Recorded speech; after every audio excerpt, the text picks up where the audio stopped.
Assalamu alaikum wa rahmatullahi wa barakatuh.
إن الحمد لله نحمده ونستعينه ونستغفره ونعوذ بالله من شرور أنفسنا وسيئات أعمالنا من يهده الله فلا مضل له ومن يضلل فلا هادي له وأشهد أن لا إله إلا الله وحده لا شريك له وأشهد أن محمدا عبده ورسوله يا أيها الذين آمنوا اتقوا الله حق تقاته ولا تموتن إلا وأنتم مسلمون يا أيها الناس اتقوا ربكم الذي خلقكم من نفس واحدة وخلق منها زوجها وبث منهما رجالا كثيرا ونساء واتقوا الله الذي تساءلون به والأرحام إن الله كان عليكم رقيبا يا أيها الذين آمنوا اتقوا الله وقولوا قولا سديدا يصلح لكم أعمالكم ويغفر لكم ذنوبكم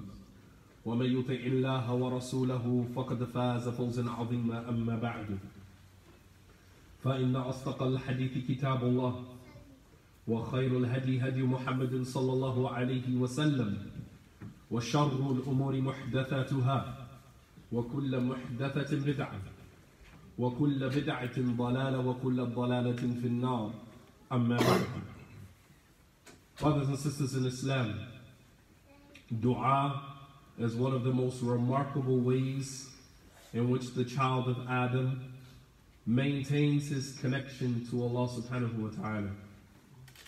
It is an indication of the servant's need of Allah subhanahu wa ta'ala and his desire to be heard by Allah subhanahu wa ta'ala, which affirms that closeness between the human being and his creator that was there before we were removed from paradise, before our father Adam was removed from paradise. When you think about Adam alayhi salam, who was created in paradise, he was created in paradise, the closest that the human being has ever been to God, and then removed from paradise. And as we know, that removal from paradise, although it was Adam physically, that was passed down through our DNA generation after generation. Why do you ever think that the human being has a natural longing to be close or to have a higher connection or deeper spiritual connection to someone or something greater than him or herself? Where does this longing come from? It's natural, it's innate, it's part of who we are, because we were not created for dunya, we were created for Jannah. And although on earth we appear to be distant from God, distant from Allah subhanahu wa ta'ala, He is near to us with His response. We are far from Allah, but Allah is close to us. Allah subhanahu wa ta'ala says in the Quran, بَعْدَ أَعُوذُ بِاللَّهِ مِنَ الشَّيْطَانِ الرَّجِيمِ وَإِذَا سَأَلَكَ عِبَادِي عَنِّي فَإِنِّي قَرِيبٌ أُجِيبُ دَعْوَةَ الدَّاعِ إِذَا دَعَانِ فَلْيَسْتَجِيبُوا لِي وَلْيُؤْمِنُوا بِي لَعَلَّهُمْ يَرْشُدُونَ. Allah subhanahu wa ta'ala says, this is God speaking here. He said, وَإِذَا سَأَلَكَ عِبَادِي عَنِّي فَإِنِّي قَرِيبٌ. Then, O Muhammad, when my servants ask you about me, tell them that I am near, I'm close. See, we see ourselves far from God, far from Allah subhanahu wa ta'ala. Sometimes we even accuse Him of not hearing us, of not responding to us, of not seeing us, of not being near to us. That's all figments of our imagination. Figments of our imagination created by our eternal enemy, Shaitan, who wants you to believe because he is far from Allah subhanahu wa ta'ala, which is why he is called the Shaitan al-Rajim. Al-Rajim ba'id an rahmatillah. Rajim meaning he is distant, far from any mercy from God. Allah subhanahu wa ta'ala, this is the one creature that Allah subhanahu wa ta'ala will have no mercy on. And that is because Shaitan sold his own soul. So now you can see with this whole selling your soul to the devil, this contract that many people make with selling their soul to the devil, you understand where this contract comes from. Because Shaitan was the first one to sell his own soul. He asked Allah subhanahu wa ta'ala for respite until the day that everyone was resurrected, instead of repenting and trying to make amends and make it right with God. He was willing to take that loss and ask Allah subhanahu wa ta'ala, don't destroy me now, but give me respite. That was a contract that he made with Allah subhanahu wa ta'ala, and Allah granted him that. قَالَ إِنَّكَ مِنَ الْمُنْذَرِينَ. You got it. But you will deal with that on the day of judgment. But Allah subhanahu wa ta'ala said, إِذَا سَأَلَكَ عِبَادِي عَنِّي فَإِنِّي قَرِيبٌ. That when my servants ask you about me, tell them that I am near, I'm close. أُجِيبُ دَعْوَةَ الدَّاعِ إِذَا دَعَانِ. I respond to everyone that calls on me. I respond to everyone that calls on me. فَلْيَسْتَجِيبُوا لِي. But let them respond to me when I call them. So this is a quid pro quo between the human being and God. It doesn't work one way. We don't get to ask Allah, oh God, give me this. Oh Allah, bless me with this. Oh Allah, give me that. Without any contractual response on our part. Allah says, فَلْيَسْتَجِيبُوا لِي. Let them respond to me as well. So you have people who say, see, I don't believe in God.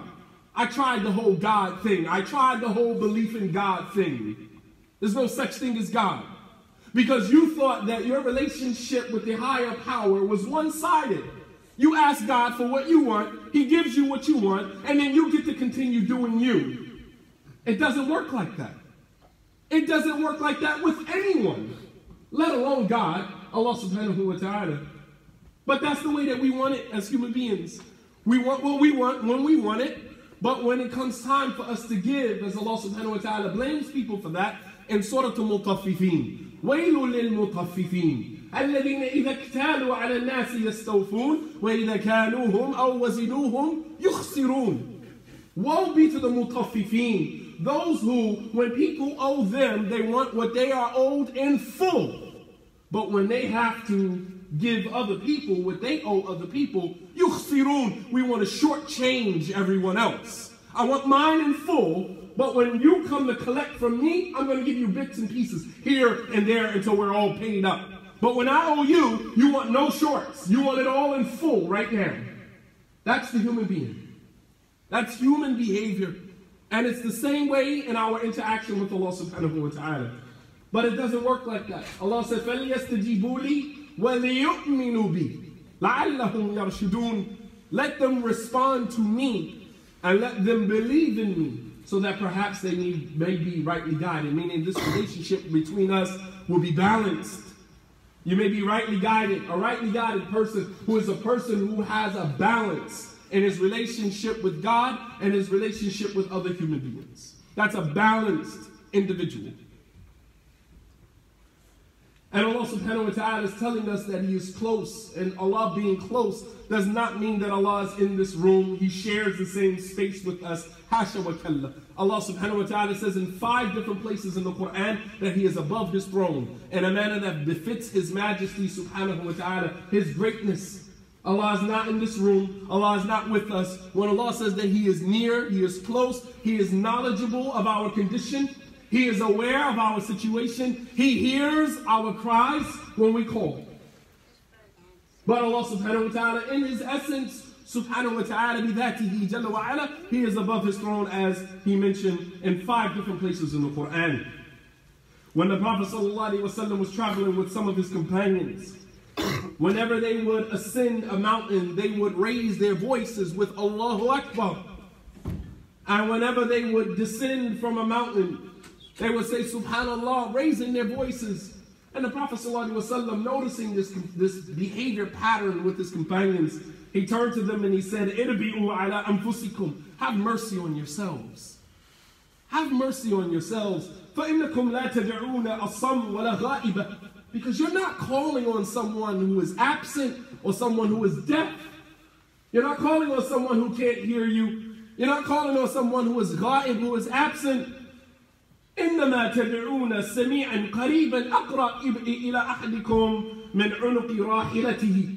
He said the one that you are calling on is sami'an, he can hear you. Qariban, he is close to you. Rather, he is closer to you than the reins of your riding animal. The one that you are calling on is closer to you than the reins that is in your hand around the neck of your riding animal. Why are you exhausting yourself like this? Have mercy on yourselves. And this shows you that Allah subhanahu wa ta'ala is close, so there's no need to overexert yourself to get Him to hear you or to get Him to see you. However, as human beings, we would much rather call on other human beings rather than calling on Allah subhanahu wa ta'ala. Because we live in the tangible. We live in the tangible manifestations of what we believe are our resources, neglecting the fact that our greatest asset is our relationship with Allah subhanahu wa ta'ala. But we go after what is tangible, what we can see, what appeals to the 5 senses of the human being, opposed to faith in Allah subhanahu wa ta'ala, which requires belief in something that you can't see. Belief in something that someone that you can't see, but you know because you see his signs that he's there. Allah subhanahu wa ta'ala is al-zahir wal-batin. He is the apparent and he is the unseen. How can something be apparent and unseen at the same time?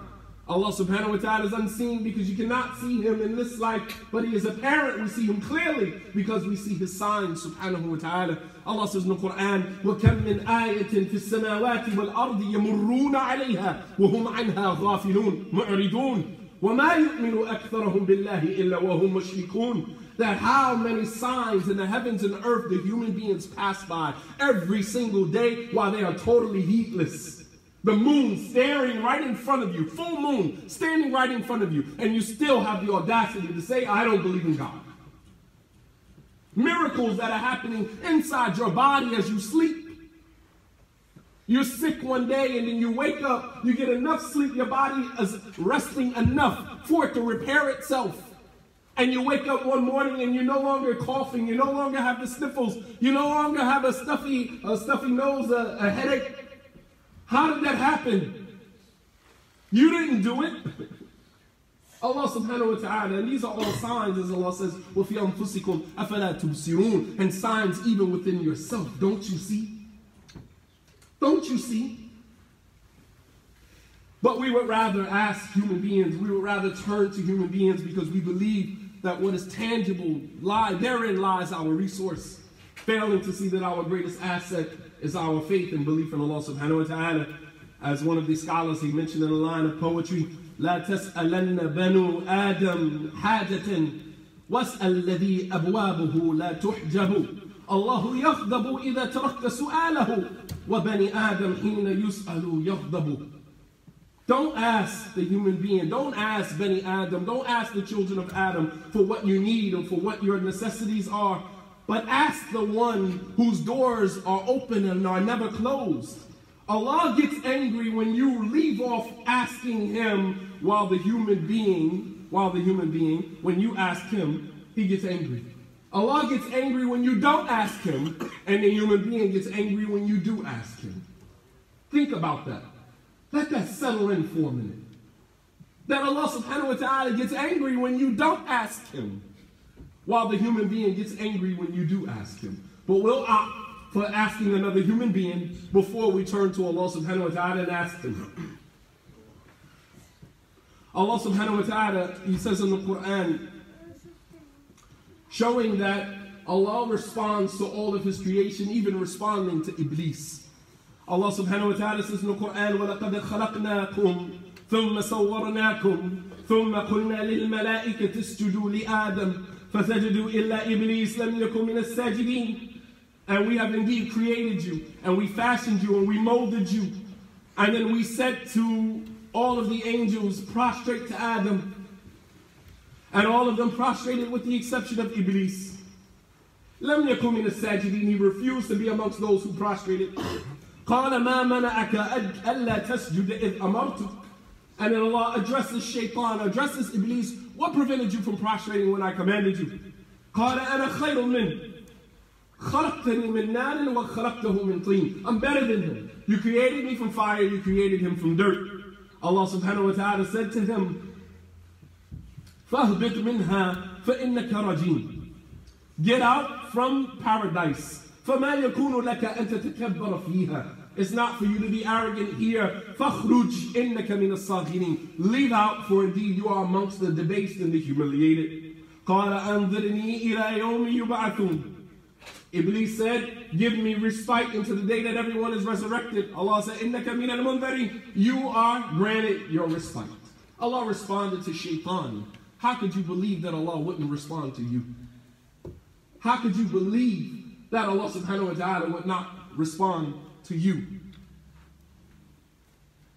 So while Allah subhanahu wa ta'ala responded to Iblis, we have to understand that Allah subhanahu wa ta'ala responds to his creation.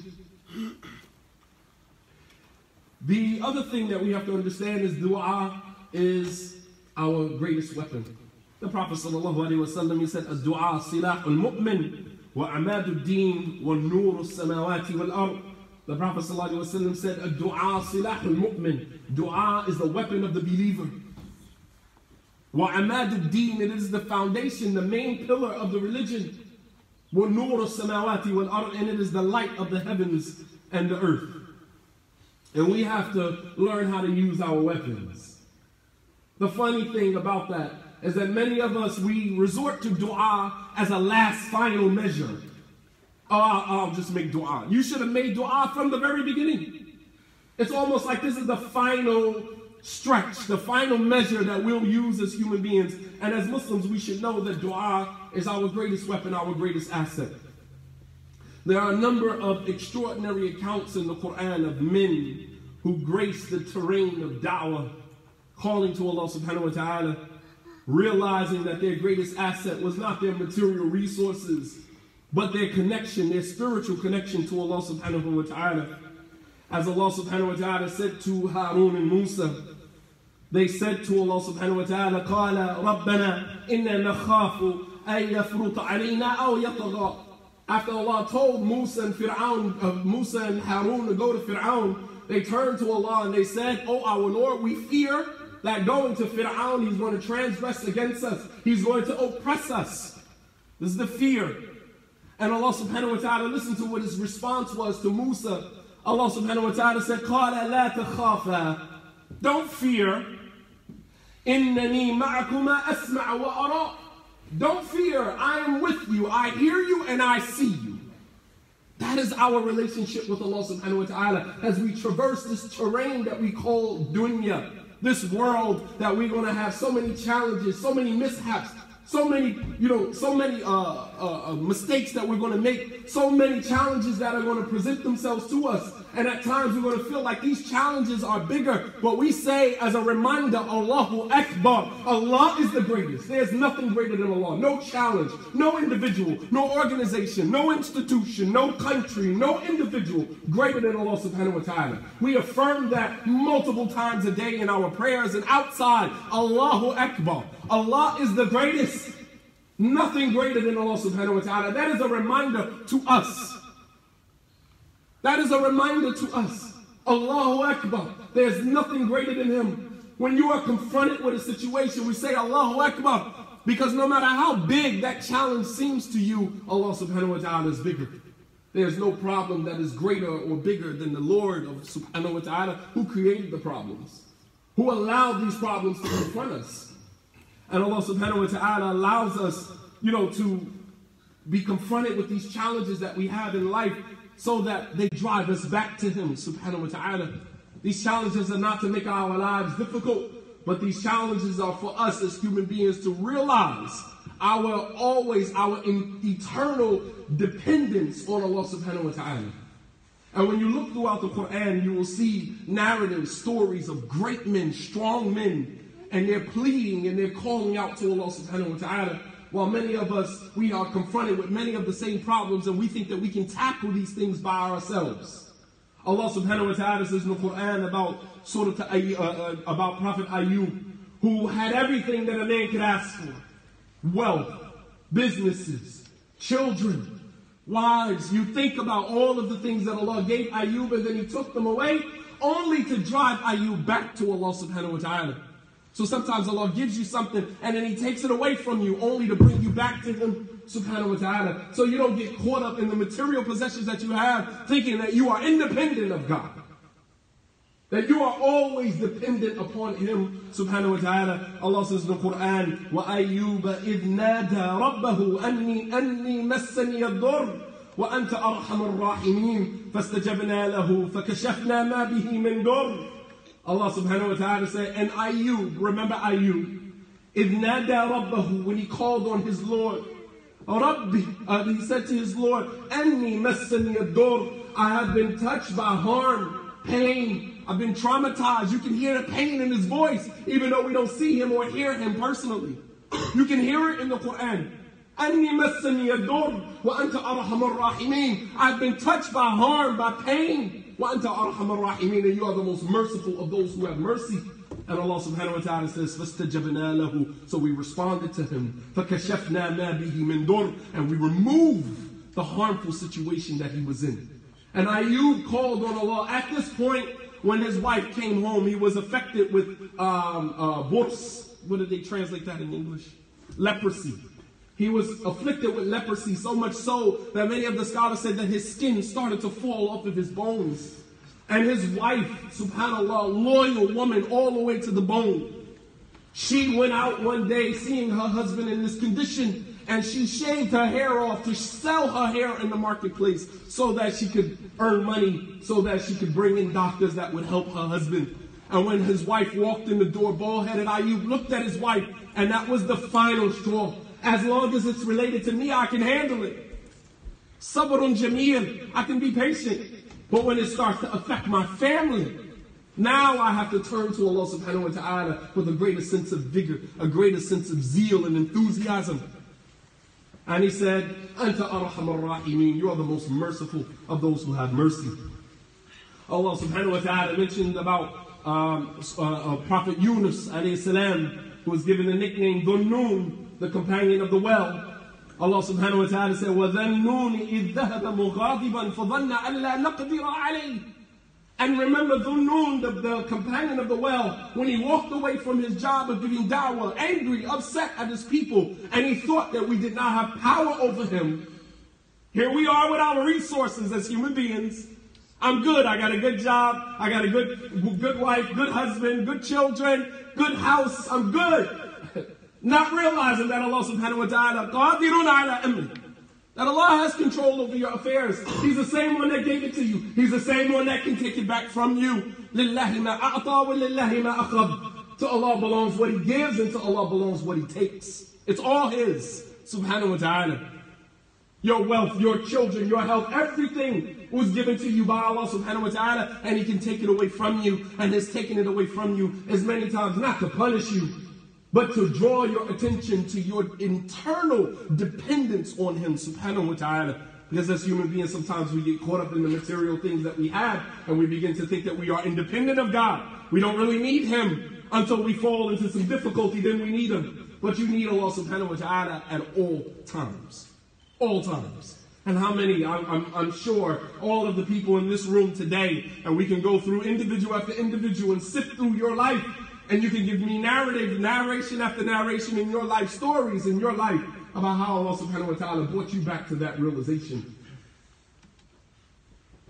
But Allah subhanahu wa ta'ala says, فَنَادَى فِي الظُّلُمَاتِ أَنْ لَا إِلَهَ إِلَّا أَنْتَ سُبْحَانَكَ إِنِّي كُنْتُ مِنَ الظَّالِمِينَ فاستجبنا له ونجيناه من الغم وكذلك ننجي المؤمنين. Allah subhanahu wa ta'ala said, and Yunus called out in the belly of that well, La ilaha illa anta, nothing worthy of worship except you. Inni kuntu min al-zalimin, I was wrong. Does he come to this realization, I was wrong? Then Allah subhanahu wa ta'ala says what? فَاسْتَجَبْنَا لَهُ, and we responded to him. We responded.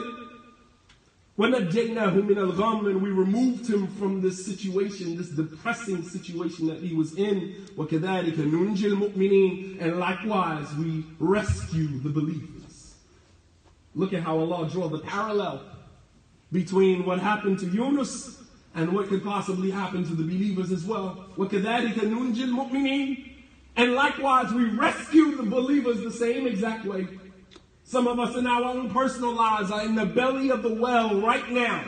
Whether it's debt, whether it's divorce, whether it's children custody, it doesn't matter. You're in the belly of the well right now.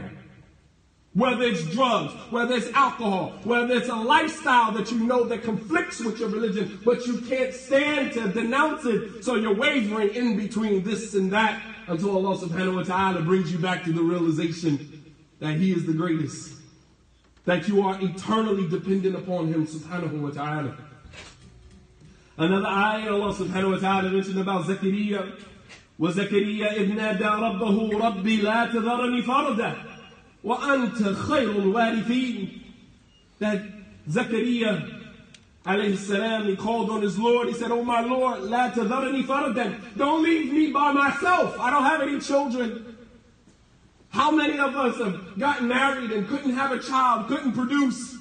Year after year after year go by, and we're begging Allah, calling on Allah subhanahu wa ta'ala, and then finally Allah gives us that child, gives us those children. Subhanallah al-Azim.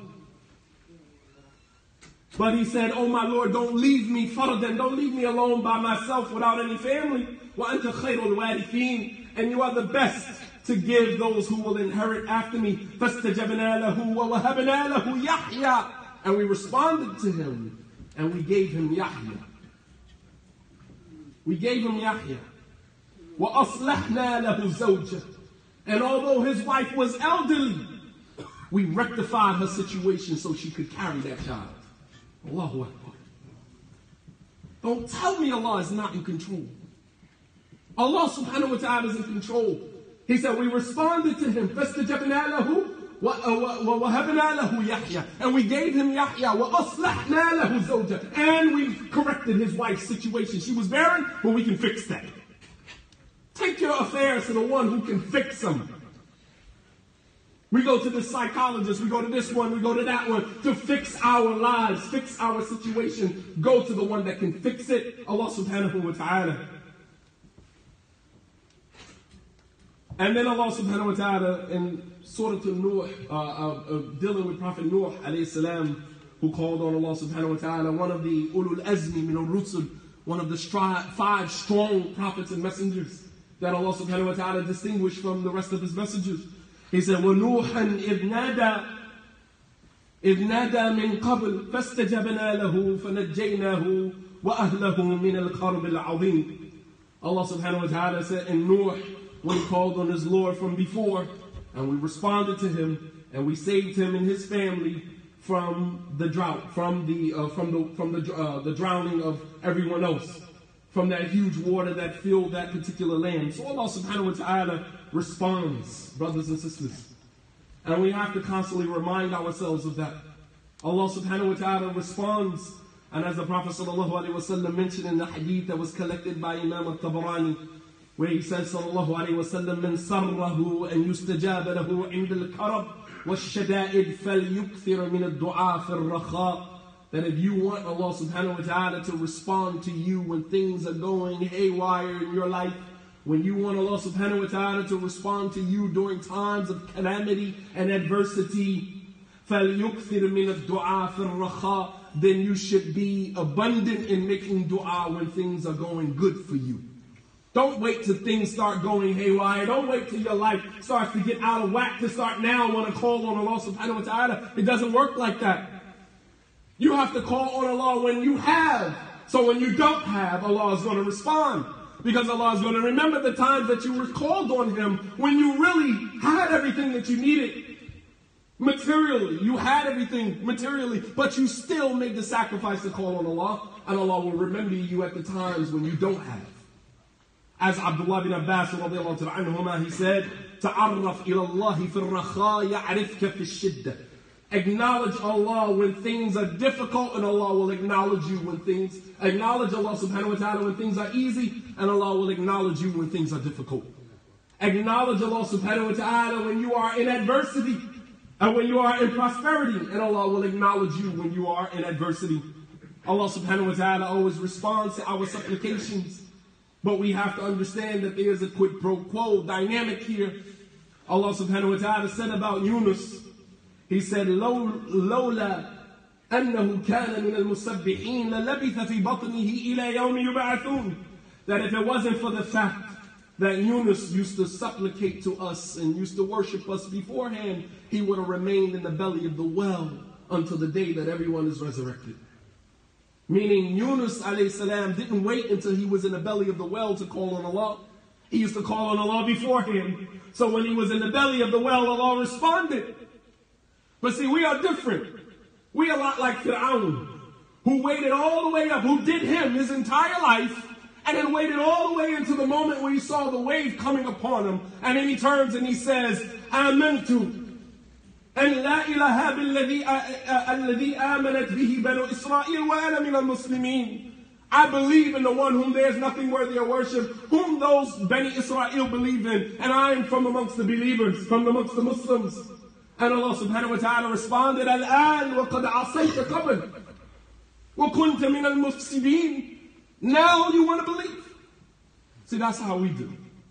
We do us all the way up until we run into a problem that nobody, none of our physical or material resources can fix. The psychologist can't fix it. The marriage counselor can't fix it. This person can't fix it. The imam can't fix it. And then once we realize we've exhausted our material resources, then we turn to God. Fix my life. Fix my problem. And it doesn't work like that, because now you want God to fix your problems. Now you want Allah subhanahu wa ta'ala to pay attention to you. Allah told Fir'aun, "Al-an, now you want to believe? وَقَدْ عَصَيْتَ قَبْلَ, when you were disbelieving before, وَكُنْتَ مِنَ الْمُفْسِدِينَ, and you were amongst those who created corruption in the earth." Then Allah subhanahu wa ta'ala in the very next ayah, He said to Fir'aun in the very ayat, He said, فَالْيَوْمْ, today, نُنْجِيكَ بِبَدْنِكَ لِتَكُونَ مِنْ خَلْفِكَ آيَةً وَإِنَّ كَثِيرًا مِنَ النَّاسِ عَنْ آيَاتِنَا لَغَافِلُونَ. Allah subhanahu wa ta'ala said, but today, I'm going to save you only in your body. I'll rescue you, only your physical body, so that you will be a sign for everybody that comes after you. Because most of mankind are heedless of my signs. So Allah subhanahu wa ta'ala saved Fir'aun only in his physical body, but his soul was still wretched and destined for the hellfire. Whereas some of us, we turn to Allah, oh Allah fix my problem, oh Allah bless me with money, oh Allah give me a good job, oh Allah give me children. And Allah rescues you physically, materially. He gives you what you need, but your soul is still wretched. Your soul is still wretched. So brothers and sisters, understand this quid pro quo dynamic that is between us and our Creator. Our religion is probably one of the most deepest in terms of the relationship between the human being and his Creator. I have never in my entire life on this earth found a religion that makes a practical connection between the human being and his Creator, and giving us a religion which is basically our method of carrying out our spirituality. Some of us think that, there's a difference between being religious and being spiritual. You can be religious but not necessarily spiritual. You can go through the motions of salah. You can pray 5 times a day and still sell drugs. You can go to Jumu'ah and pray 5 times a day and still have a girlfriend, still have a boyfriend. But when you have a spiritual connection with God, there's no way that your soul would accept that. So we have to understand as Muslims the difference between being religious and carrying out the rituals of the religion, and using the religion as a method of carrying out our spirituality, expressing our spirituality. بارك الله لي ولكم في القرآن العظيم ونفعني وإياكم بما جاء فيه من الآيات والذكر الحكيم.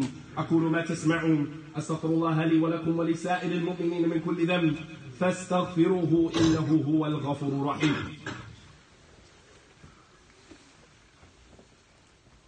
Fadal Habibi. Brothers, move up some, inshallah, as much as you can.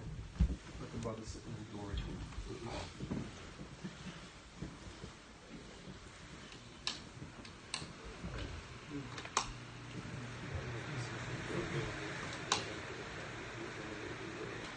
الحمد لله رب العالمين والصلاة والسلام على أشرف الأنبياء والمرسلين وعلى آله وأصحابه أجمعين. Allah subhanahu wa ta'ala, brothers and sisters, responds to our dua. I know that at sometimes we ask Allah for things and we continue asking, and we make dua, and sometimes shaitan whispers to us, making us think that we keep asking, keep calling, and he still hasn't answered or responded. And as a result of that, we give up making dua. There's some who days go by when we haven't even made dua. The Prophet ﷺ, as it was mentioned in the Jami' of Imam al-Tirmidhi, on the authority of Ubad ibn Samit, رضي الله عنه, قال رسول الله صلى الله عليه وسلم يستجاب لأحد. The Prophet ﷺ said, ما على الأرض مسلم يدعو الله سبحانه وتعالى بدعوة إلا أتاه الله إياها. That there is no Muslim on the face of the earth that calls on Allah subhanahu wa ta'ala except that Allah will give him or her what they ask for. But it doesn't always come the way that we think it's going to come. It doesn't always come the way that we think that it's going to come. He said, إِلَّا أَتَاهُ اللَّهُ إِيَّاهَا أَوْ صَرَفَ عَنْهُ مِنْ سُوءٍ مِثْلَهَا مَا لَمْ يَدْعُ بِإِثْمٍ أَوْ خَطِيئَةٍ الرَّحِمِ. فقال الرجل من القوم يا نبي الله إذا نكثر يعني من الدعاء. فقال النبي صلى الله عليه وسلم الله أكبر. الله أكبر. So the Prophet ﷺ, he said that there's no Muslim on the face of the earth who supplicates to Allah except that Allah will respond to their supplication, or instead of giving them what they asked for, he will remove some harm that was equivalent to the thing that they asked for. So sometimes you escape, you dodge the bullet. And many of us, and including myself, have dodged many bullets in my life. And I don't mean literally bullets. I mean figuratively. Challenges, things that could have come to you and destroyed your entire life. People that Allah subhanahu wa ta'ala removed from your life, and we're chasing after them, but Allah is removing them because by keeping them in your life is going to infringe on your relationship with Allah subhanahu wa ta'ala. Think about that. We're chasing after people. Why did this person not call me? Why this person did not text me? Why is this person not liking any of my tweets? or any of my Facebook posts. This person has left my life, and we go chasing after this person, not realizing that Allah subhanahu wa ta'ala removed the person from your life. You should say Allahu Akbar, that the person is not in your life. Sometimes we pay people to leave our lives. You loan a person $200, you loan them $300, and the person never comes back around. And you're waiting to see the person to get paid. Don't want to get paid. Why would you want somebody like that in your life? You just paid to get the person out of your life. Enjoy. If I loan you $300, you don't pay me back. I'm not coming to look for you. All I did was pay you to get out of my life. Allahu Akbar. But we go chasing after people, not realizing that Allah subhanahu wa ta'ala removes somebody from your life to make room for other people in your life, and that is if He wants good for you. But Allah subhanahu wa ta'ala, the Prophet sallallahu alaihi wasallam said that Allah will either give you what you ask for, or He will remove a harm from you that is equivalent to the thing that you asked for, or in another narration that Allah will store it for you in the hereafter. Maybe the thing that you were asking for would destroy you in this life. Instead of giving it to you in this life, He gives it to you in the hereafter. But Allah subhanahu wa ta'ala responds. So one of the Sahaba said, "O Messenger of Allah, إِذَنْ نُكْثِرُ مِنَ الدُّعَى." So then should we make a lot of dua? The Prophet sallallahu alaihi wasallam said, "Allahu Akbar, of course. Why else would I be telling you this? Why else?" And dua, as I said before, is not only when we are experiencing some calamity or some hardship, some difficulty in our lives. Rather, dua is at all times. During times of prosperity, acknowledge Allah subhanahu wa ta'ala when things are good, and Allah subhanahu wa ta'ala will acknowledge you when things are difficult. And how often are things difficult in our lives and we're calling on Allah and it seems like we're getting no response. We're getting a busy signal, right? We feel like Allah is not responding. Don't blame God for not responding. Blame yourself for not responding to God. How do we turn to God? How do we turn to Allah and blame Him for not responding to us when we spend our entire lives not responding to Him, ignoring Him purposefully? We intentionally ride right past the message. I'm not going to pray right now. I'll pray later. But then when you fall on some hard times, you're asking why? Why is Allah subhanahu wa ta'ala not responding to me? In closing, brothers and sisters, give you some, or just remind us of some of the etiquettes of making dua. If you want your dua responded to, there are a number of etiquettes, manners that we should follow in trying to be more effective. It's not simply raising your hand and making dua. You see a lot of people after the salah, Assalamu alaikum wa rahmatullah, Assalamu alaikum, and you just raise your hand and make dua. There's an etiquette, Islamically. There's an etiquette to making dua, if you want your dua to be more effective. If you want Allah subhanahu wa ta'ala to respond more expeditiously, there's an etiquette that we follow when it comes to making dua. And the first of those etiquettes, أن يترصد للدعاء الأوقات الشريفة, is to choose the most noblest of times to make dua. Choose the best of times to make dua. There's a time for dua to be responded to almost immediately. And in the year, that time could be the day of Arafah in a year. And during the month of Ramadan, is the time when the gates of Jannah are open and the doors of paradise are closed. Meaning your deeds are going up to Allah subhanahu wa ta'ala all the time. Because on a normal basis, the only time the gates of Jannah are open are Mondays and Thursdays. Which is why the Prophet ﷺ used to fast on Mondays and Thursdays, to take advantage of that. While in Ramadan, the gates of Jannah are open for the whole 29, 30 days.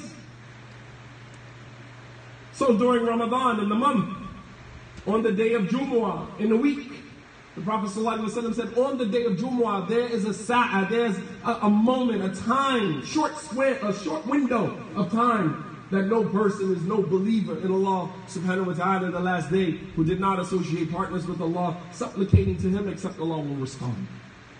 And we don't know when that time is. Some of the scholars, debate about whether it's between the two khutbahs. Some say it's, Qubayl and Maghrib, right as the sun is setting, right before Salatul Maghrib. But at the end of the day, if we spent our whole day on Jumu'ah making dua, then we could not miss that time. We could not miss it. Number two, and of course during the days, and the best time during the days to get up to pray, to make du'as at the third of the night, when Allah subhanahu wa ta'ala descends to the lowest heaven and He asks, هَلْ مِن مُسْتَغْفِرٍ فَأَغْفِرْ لَهُ? Is there anyone up asking for my forgiveness so I should forgive them? And many of us and many of our children are up playing video games, up on the internet, up on Facebook. And Allah subhanahu wa ta'ala is asking, is there anyone asking for my forgiveness? We don't need forgiveness because I'm playing video games. We don't need forgiveness because I'm out and about doing me. But Allah is asking, is there anyone up at this time asking for my forgiveness? فَأَغْفِرْ لَهُ, so I can forgive him.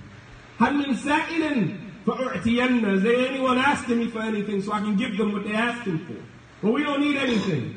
MashaAllah, tabarakallah. Number two, al-ikhlas fi du'a, being sincere in your du'a. It has to come from the heart. Allah does not respond to qalbin wahin. Allah does not respond to a heedless heart. Your heart has to be in it. Be sincere in your dua. And part of being sincere in your dua is knowing that Allah subhanahu wa ta'ala is going to respond to you. Which is the next etiquette, number three. And yajzim ad-du'a. And la yakulu insha'Allah. Now when you make dua, you should not say insha'Allah.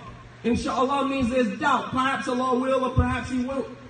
But when we make dua, yajzim, we should believe. We should believe wholeheartedly. Conviction that Allah is going to respond. I have no doubt about it. I have no doubt about my dua being responded to. As Umar radiallahu anhu, he said, لا أحمل هم الإجابة إنما أحمل هم الدعاء ولا أحمل هم الإجابة. Umar radiallahu anhu, he said that I am only responsible for my anxiety as it relates to making dua, but I have no anxiety as it relates to the response to my dua.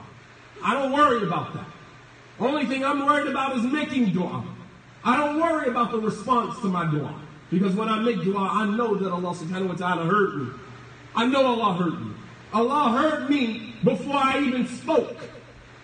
My heart ached, my heart screamed, my heart spoke before I even spoke. Allah subhanahu wa ta'ala captured this in the story of Maryam. When she brought the baby Jesus to her family, to her tribe. And they asked her, how could you do this? Your mother wasn't like this, nor was your father. How could you do this? And Maryam, speechless. Not to mention that she took an oath not to speak to anyone. لا أكلم اليوم إنسيا, I will not speak to anyone. فأشارت إليه, and she just pointed to the child. And Allah knew what she needed at that moment, and He allowed Isa to speak on behalf of his mother, even though she said nothing.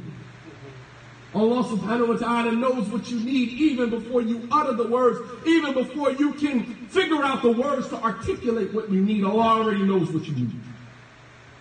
You asking for it is just the execution of the dua. That's how it's executed. The execution of the qadr is through the dua. So being mukhlis, being sincere, and having conviction that Allah subhanahu wa ta'ala is going to respond.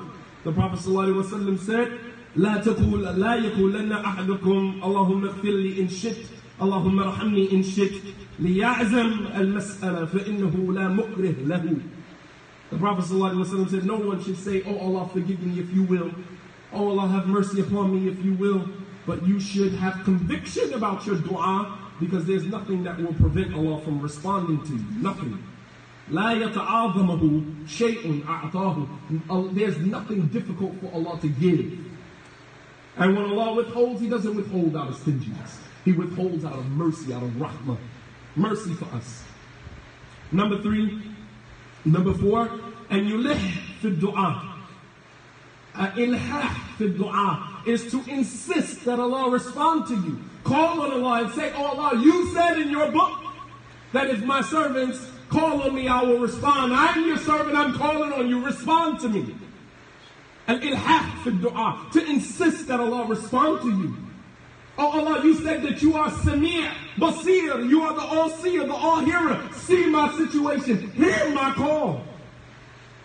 That is you insisting on Allah subhanahu wa ta'ala that He respond to you.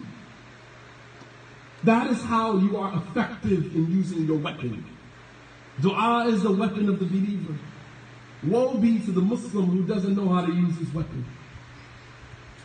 We find ourselves in so many situations, and dua is right there in your hand, and you don't even know how to use it.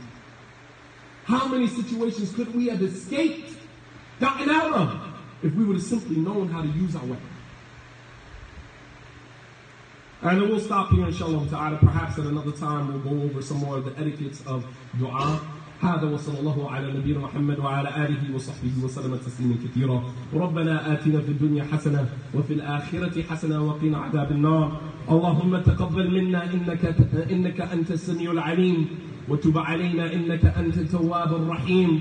اللهم صل وسلم وزد وبارك على عبدك ورسولك محمد وعلى آله وصحبه أجمعين. وآخر دعوانا عن الحمد لله رب العالمين. Brothers and sisters, before we conclude, I want to remind you, because I know right after the salat, many of you have to go, but we are beginning our fundraising process here at the masjid. So today, inshallah ta'ala, as we usually give out pizza and rice and things like that for free to the community, it's yours. Ahlan wa sahlan. But today, we're going to capitalize off of that, and we're going to sell the plates for $5 a piece. So we would appreciate it for those of you who normally grabbed a plate and left, just to drop $5 for the plate today and leave. Inshallah ta'ala. Please, this is our fundraising process. This is the beginning stages. As you can see, we have outgrown this facility. We've outgrown it.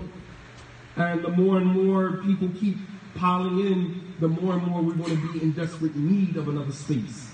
We want to be more accommodating, and the only way that we can accommodate you is if you help us to accommodate you.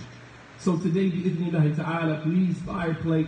Even if you don't want a plate for yourself, then leave some money, leave something, so that we can begin this process, bi'idhnillahi ta'ala. Wa sallallahu ala nabiyyina Muhammad wa ala alihi wa sahbihi wa sallam tasliman kathira.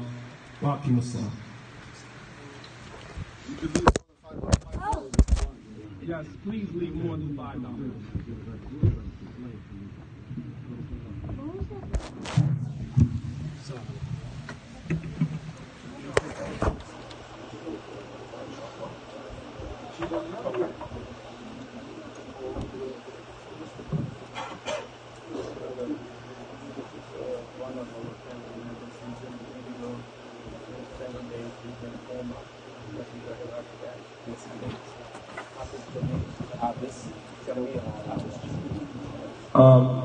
Brothers and sisters, please try to keep Brother Avis Jamil in your dua. He's been in a coma for 7 days as of now. And the Prophet ﷺ said, whoever makes dua for his brother in his absence, the angels say, and for you too. So helping someone else in Islam is actually helping yourself. That concept is in our religion. Helping someone else is akin to helping yourself, inshallah ta'ala. So please remember Brother Avis Jamil in your dua, inshallah.